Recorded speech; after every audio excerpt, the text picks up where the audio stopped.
하나님께서 우리에게 주신 말씀은 마가복음 12장 1절로부터 12절 말씀입니다. 마가복음 12장 1절로부터 12절 말씀입니다. 하나님의 아들 예수 그리스도의 복음의 시작이라. 선지자 이사야의 글에 보라. 내가 내 사자를 네 앞에 보내노니 그가 네 길을 준비하리라. 광야에 외치는 자의 소리가 있어 이르되 너희는 주의 길을 준비하라. 그의 오실 길을 곧게 하라. 기록된 것과 같이 세례 요한이 광야에 이르러 죄 사함을 받게 하는 회개의 세례를 전파하니 온 유대 지방과 예루살렘과 사람이 다 나아가 자기 죄를 자복하고 요단강에서 그에게 세례를 받더라. 요한은 낙타털 옷을 입고 허리에 가죽띠를 띠고 메뚜기와 석청을 먹더라. 그가 전파하여 이르되 나보다 능력 많으신 이가 내 뒤에 오시나니 나는 굽혀 그의 신발끈을 풀기도 감당하지 못하겠노라. 나는 너희에게 물로 세례를 베풀었거니와 그는 너희에게 성령으로 세례를 베푸시리라. 그때에 예수께서 갈릴리 나사렛으로부터 와서 요단강에서 요한에게 세례를 받으시고 곧 물에서 올라오실새 하늘이 갈라짐과 성령이 비둘기같이 자기에게 내려오심을 보시더니 하늘로부터 소리가 나기를 너는 내 사랑하는 아들이라 내가 너를 기뻐하노라 하시니라. 성령이 곧 예수를 광야로 몰아내신지라. 아멘. 오늘도 붙드시고 동행하시는 성령님의 여러분 한 분 한 분 붙잡아 주시기를 축복합니다. 우리가 지난 성탄 그리고 전주간 마리아 그리고 목자들을 통해서 그 믿음을 한번 살펴보았습니다. 그들의 그 믿음 그리고 순종 그리고 헌신, 사실 성경의 말씀 안에는 그런 믿음의 사람들 그리고 그들의 순종과 헌신이 참 많이 이렇게 기록되어 있습니다. 그리고 그들이 오늘 그리스도인의 삶을 사는 저와 여러분에게 있어 그런 또 다른 믿음의 길을 어떻게 걸어가야 하는지를 제시해 주고 있죠. 또한 성경에는 참 많은 이야기들이 있습니다. 그 안에는 사건, 어떤 사실적 이야기도 기록되어 있고요. 또 하나는 지어낸 그런 이야기도 존재합니다. 어떠한 것이든 간에 그 이면에는 다 가르치고자 하는 교훈을 담고 있습니다. 사실인 것 그리고 어떤 사건은 우리에게 제대로 선명하게 보여주면서 가르침을 주죠. 또한 어떤 지어낸 그런 이야기들은 그 지어낸 사람의 의도, 그 목적을 알게 될 때에는 또 다른 의미의 교훈을 주기도 합니다. 성경에 기록된 수많은 이야기들 중에서 가장 멋진 이야기들을 지어내신 분이 바로 예수님이세요. 예수님은요, 수많은 이야기들을 사람들에게 하셨어요. 그런데 예수님 이야기의 특징이 있습니다. 그것은 비유로 하신 말씀이 많다라는 것이에요. 그래서 마가복음 4장 34절의 말씀을 보면 비유가 아니면 말씀하지 아니하시고 이렇게 말씀하세요. 직설적으로 가르치셔도 그 말씀의 의미를 사람들이 잘 모르시기 때문에 조금 쉽게 가르치시기 위해서, 더 선명하게 가르치시기 위해서 비유로 말씀하시는 것이죠. 물론 때로는 제자들과 예수님을 따르는 사람들 외에는 가르치시고자 하시는 그 목적을 드러내지 않으시려고 비유로 말씀하시기도 합니다. 어쨌든 비유를 듣고 깨닫는 사람들에게는 복이 되죠. 그러나 그 비유의 의미를 깨닫지 못하는 사람들은 그 의도를 모르기 때문에 반감하죠. 또 외면하기도 합니다. 오늘 이 땅에서 삶을 살아가는 저와 여러분의 삶의 자리가 다 다릅니다. 상황이 다른 거예요. 그러니까 주시는 비유의 말씀 또한 내 상황에 따라 다르게 깨달음을 주기도 합니다. 그러나 본래 주시고자 하는 가르침 의미는 변하지를 않습니다. 오늘 우리에게 주시는 본문의 말씀을 보십시오. 본문도 예수님께서 비유로 하시고 계시는 말씀입니다. 1절의 시작을 이렇게 하고 있습니다. 예수님이 비유로 그들에게 말씀하셨다는 겁니다. 포도원 주인과 품꾼의 비유입니다. 이 비유 안에 등장하는 인물들이 있습니다. 주인과 아들이 등장을 합니다. 품꾼이 등장을 하고요. 또 누가 등장을 하고 있습니까? 종들이 등장합니다. 우리가 아는 비유의 그 의미, 그 등장하는 인물이 누굽니까? 주인은 하나님을, 아들은 예수님을, 종들은 하나님께서 보내신 선지자들을, 품꾼은 당시 유대인들을 상징하는 것으로 해석을 합니다. 그러니까 등장인물들이 주는 의미가 있죠. 등장인물들의 행동 또한 의미가 있습니다. 상징하는 바가 있어요. 하나님이 우리에게 당신의 삶을 위탁하셨어요. 그리고 이 땅의 모든 인생들에게 삶의 열매가 있기를 원하십니다. 하나님은 그 열매를 받으시기를 원하세요. 그런데 많은 사람들이 자기의 수고의 결과가 열매인 것으로 착각하는 경우가 얼마나 많은지 모릅니다. 자기의 수고와 노력의 대가라고 생각하는 것이에요. 어떠한 일이 일어납니까? 주인이 보낸 종들을 외면합니다. 그들을 오히려 능욕하고 있습니다. 죽이기까지 합니다. 심지어 주인의 아들까지도 죽여 유기합니다. 주인이 원하는 것은 하나입니다. 무엇입니까? 삶의 열매입니다. 최후로 주인은 그 아들까지 보내면서 종들과는 다른 더 큰 열매를 원하시고 계세요. 한마디로 주인이 종들을 보내고 그 아들까지 보낸 목적이 무엇인가 보았더니 품꾼들에게 어떤 응답을 바라시고 계시는 거였습니다. 그런데 사람들은 그게 싫은 겁니다. 심지어 오늘 이 땅을 살아가는 그리스도인들 된 저와 여러분도 예수님께 그 삶의 일부를 드리려 하지 않습니다. 때로 내고 다 떼어놓고 드립니다. 심지어 그것조차 드리는 것이 아까워서 외면하기도 합니다. 오늘 예수님이 왜 이 말씀을 비유로 하셨을까? 다시 말하지만 하나님은요, 이 땅의 인생들에게 삶을 선물로 주셨어요. 그리고 주신 그 삶에 대한 응답을 요구하고 계세요. 예수님은 지금 사람들이 이것을 알기를 원하시고 계시는 것이에요. 즉, 내 인생의 주인은 내가 아닌 하나님이시다라는 것, 그것을 알기를 원하시는 거예요.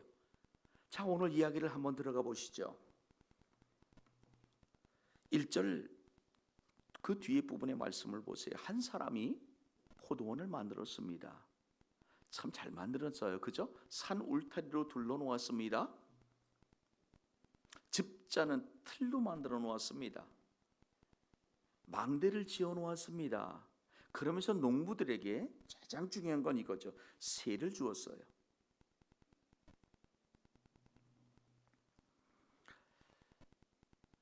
이 시간 예배하는 저와 여러분의 고백 중 분명해야 될 고백은 하나님이 창조주라고 하는 고백입니다. 창조주 되신 하나님을 믿으시기를 축복합니다. 그러므로 하나님이 저와 여러분 이 땅 모든 인생들의 창조주 되심을 믿으시기 바랍니다. 여러분, 하나님이 세상을 만드셨어요. 우리가 아멘 했습니다. 그런데 만든 그 창조물 된 우리 인생들을 어떻게 만드셨을까요? 적당히요? 아니면 조금 부족하게 만드셨을까요? 아니에요. 여러분, 우리가 도자기를 빚는다고 한번 상상해 보세요. 제가 도자기를 최고의 정성을 다해서 빚는다 할지라도요, 졸작일 수밖에 없을 것 같아요. 그렇죠? 근데 도공이 눈 감고 도자기를 빚는다고 상상해 보세요. 제가 만든 작품보다 나을 것 같아요. 하물며 그 하나님이 당신의 모든 것을 쏟아 만드신 작품이 우리 인생이에요. 최고의 작품임을 믿으시기 바랍니다. 만드신 목적이 있어요. 만드신 목적이 있어요. 그것을 오늘 예수님 비유로 포도원을 만들어 놓고 우리 인생들에게 세를 주었다라고 표현하고 계시는 거예요. 나만 완전하게 만드신 것이 아니죠. 관계 속에서 살아갈 수 있도록, 가족 안에서 살아갈 수 있도록, 환경 속에서 살아갈 수 있도록 모든 것들을 다 조화롭게 만들어 놓으셨어요.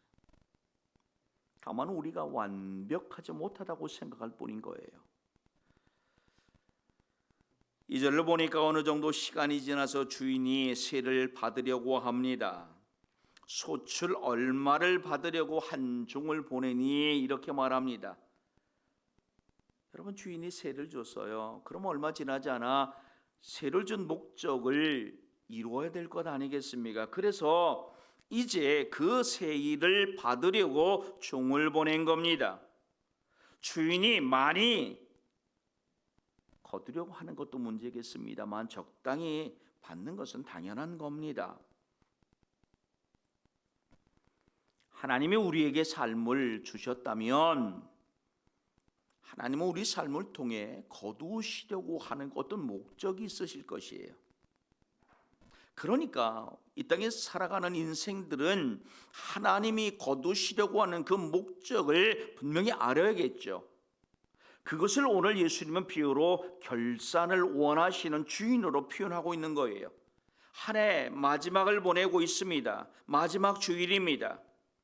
오늘 하나님이 원하시는 결산은 무엇이겠습니까?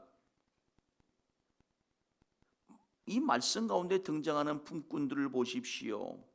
주인의 요구를 거절합니다. 결산의 대행자들을 외면합니다. 능욕합니다. 3절을 보니까 때리는 것에 더 나아가 수치심까지 준 것이죠. 그 다음 절을 계속해서 보면은요, 그럼에도 주인은 계속해서 결산의 필요성을 품꾼들에게 말하고 있어요. 다른 종을 보냈다고 말하고 있잖아요. 그죠? 또한 뒤에 부분을 보니까 그럼에도 이 품꾼들은 저항을 하여 머리에 상처를 내고 능욕을 합니다. 죽입니다.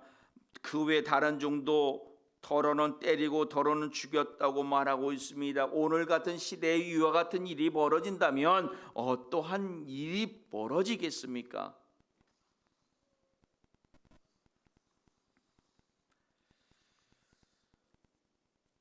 이제 주인은 한 사람 한 아들만 남았습니다.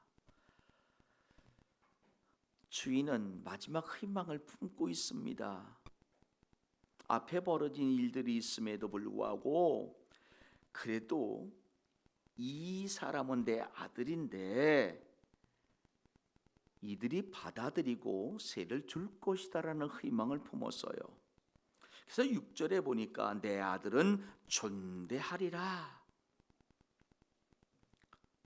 오늘날 자본주의 사회를 살아가고 있는 우리가 볼 때 주인의 모습은요,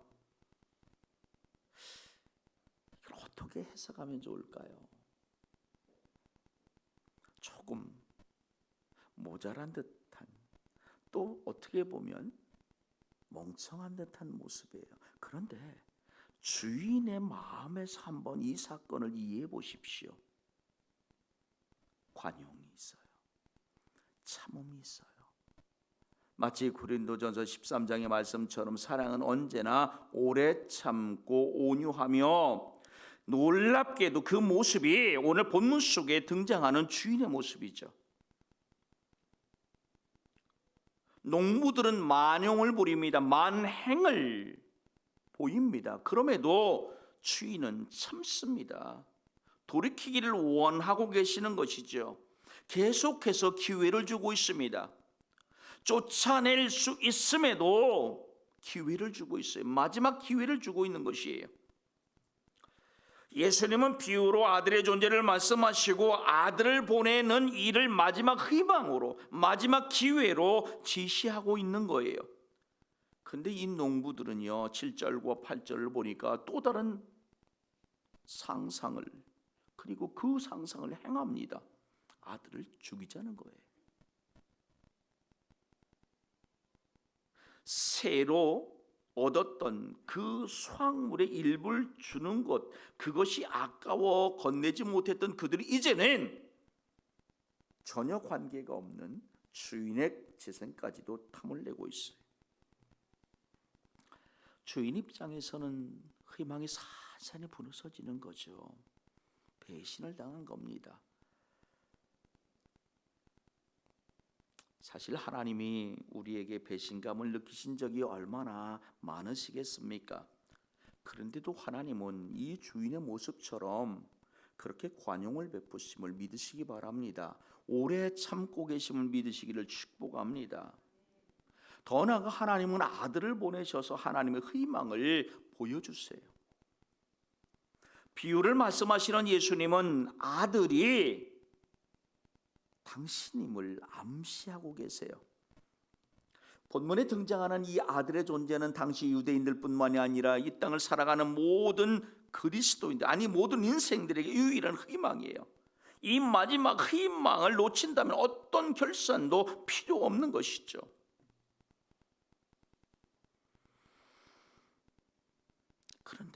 그런데요, 이 품꾼들이 그 주인의 마지막 기회조차 차버리고 맙니다. 이 정도 되면 주인이 어떻게 할 수 있겠습니까? 9절을 보니까 그 농부들을 진멸하고 포도원을 다른 사람들에게 주리라. 사실 이 본문 비유의 말씀은 유대인들을 향한 말씀이에요. 그래서 유대인이 아니면 이해하기 어려운 말씀이죠. 이 본문 말씀은 이 땅에 그리스도인을 향해 주신 말씀이에요. 그리스도인이 아니면 이 비유의 의미를 제대로 깨닫기가 어려운 것이에요. 하나님이 우리를 창조하셨어요. 목적이 있으신 거예요. 그 목적한 바를 우리가 하기를 원하시는 것이에요. 그리고 우리에게서 그 이루어짐을 보기를 원하시는 거예요. 하나님은 이사야 선지자를 통해서 우리에게 이렇게 말씀하세요. 이 백성은 내가 나를 위하여 지었나니, 뭐라고 말씀하시죠? 나를 찬송하게 하려 합니다. 아멘.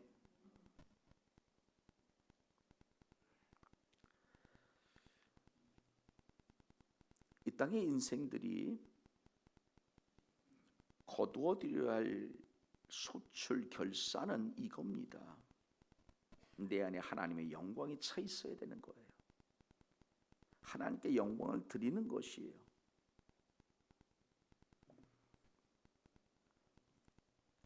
오늘 예배하는 저와 여러분의 목적이 하나님께 영광이기를 부탁합니다. 하나님을 드러냄이 되기를 축복합니다. 여러분 10절을 보세요. 우리가 이것을 잃어버릴 때, 이것을 깨닫지 못할 때에 성경의 건축자들이 버린 돌, 모퉁이 머릿돌이 된다고 말하고 있습니다. 이게 인생의 반전이죠. 그 반전의 주체가 하나님이시라는 거예요. 그래서 11절에 이것은 주로 말미암아 된 것이다라고 말하고 있습니다. 오늘 하나님은 이 땅을 살아가는 모든 사람들에게 결산을 요구하십니다. 그런데 그 결산이 잘못되면 마지막 심판이 있을 거라고 말씀하시고 있어요. 그 심판은 옮겨지는 것이에요. 하나님의 목적한 바가 그 일을 통해 나타나지 않을 때에 또 다른 사람을 택하시겠다는 말씀이에요. 이것은 2000년 전 유대인들을 향한 무시무시한 경고의 말씀이고요. 오늘 이 땅을 살아가는 그리스도인들을 향한 같은 경고의 메시지예요. 당시 사람들에게 이 말씀이 얼마나 찔림이 되었을까를 한번 보십시오. 그 무리들 중에 이 비유의 말씀을 안 사람들이 있었어요. 12절에서 예수의 이 비유가 자기들을 가리켜 말씀하심인 줄 알고 말하고 있어요. 그런데 그들이 실행에 옮기지 못하죠. 왜요?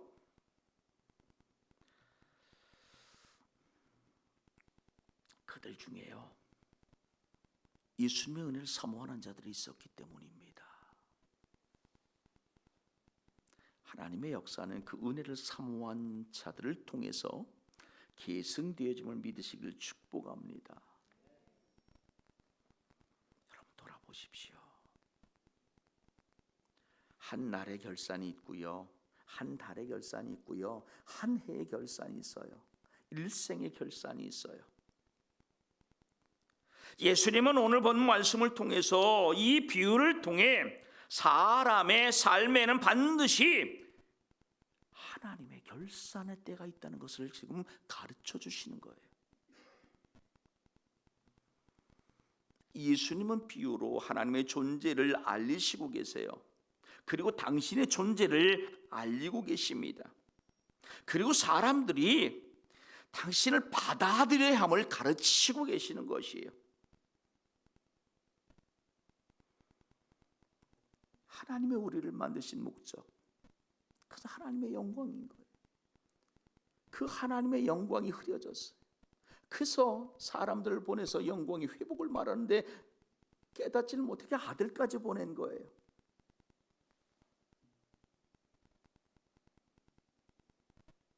그래도 그것이 회복되지를 않고 있어요. 하나님이 결산하시는 건 하나입니다. 2021년 52주 마지막 주일을 준비하시면서 돌아볼 때에 내가 한 주를 빠졌네. 주여 회개합니다. 이게 아니에요. 이 주는 주일 헌금도 내가 잃어버렸는데 이거 이번 주에 곱빼기를 했지. 이게 아니에요. 내 안에 예수님이 진짜 영접되어 있는가? 오늘 예배하는 저와 여러분의 목적이 하나님,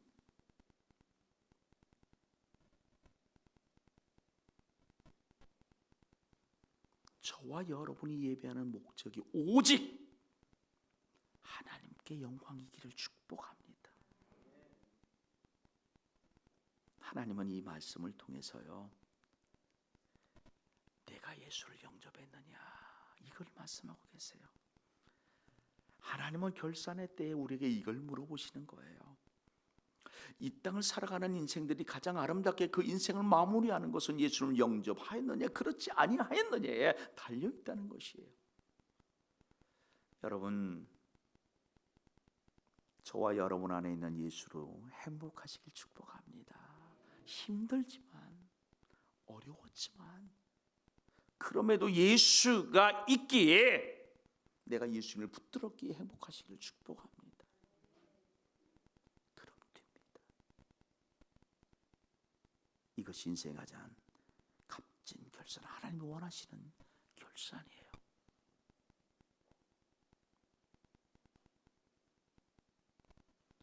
세상 통장 잔고를 확인하기 전에 먼저 믿음의 통장 잔고를 확인하세요. 그리고 예수로 감사하십시오.